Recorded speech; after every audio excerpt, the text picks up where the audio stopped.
కర్నూలు ఒకప్పటి ఆంధ్రుల రాజధాని. ఈ పేరు వినగానే అందరికీ గుర్తొచ్చేది కొండారెడ్డి బురుజు.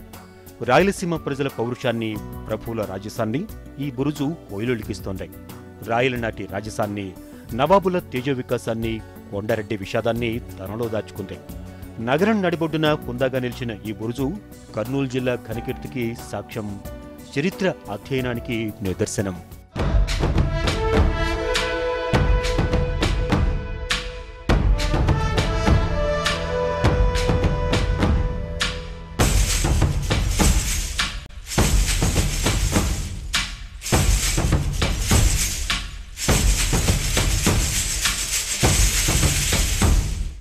పదిహేనవ శతాబ్దంలో విజయనగర రాజుల వంశానికి చెందిన అచ్యుతరాయలు ఈ కోటను నిర్మించారు.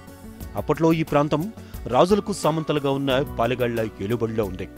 ఆ సామంతరాజుల్లో చివరివాడైన కొండారెడ్డి పేరు మీదే ఈ కట్టడాన్ని నిర్మించారు. అందుచేతే దీనికి కొండారెడ్డి బురుజు అనే పేరు వచ్చింది. నగరం నడిబొడ్డిన పర్యాటకులకు ఇది కనువిందుచేస్తోంది. ఎన్నో వింతలు, మరెన్నో విశేషాలు, పలు ఆసక్తికర విషయాలకు ఇది నెలవుగా ఉంది.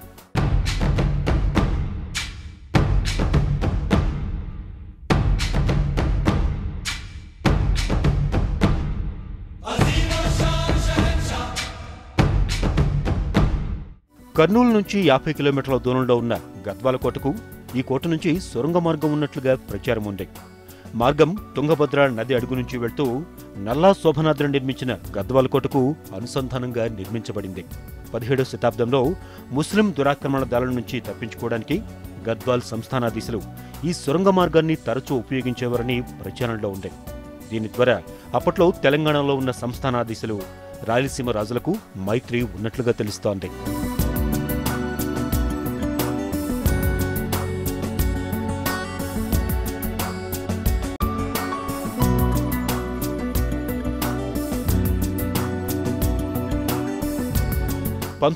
లో అప్పటి ప్రభుత్వం ఈ సొరంగ మార్గాన్ని మూసివేస్తున్నట్లుగా స్థానికులు చెబుతున్నారు.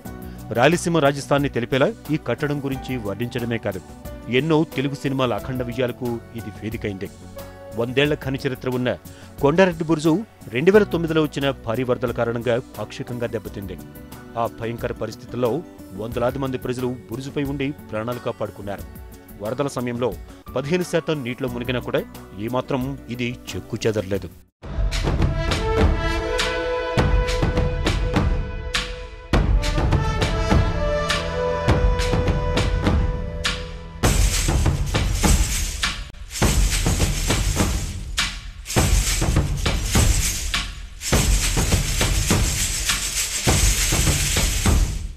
చరిత్ర పుటల్లో నిలిచిన కొండారెడ్డి బురుజును సంరక్షించి భావితరాలకు గత చరిత్ర వైభవాన్ని చాటి చెప్పాల్సిన అవసరం ప్రభుత్వంపై ఎంతైనా ఉంది.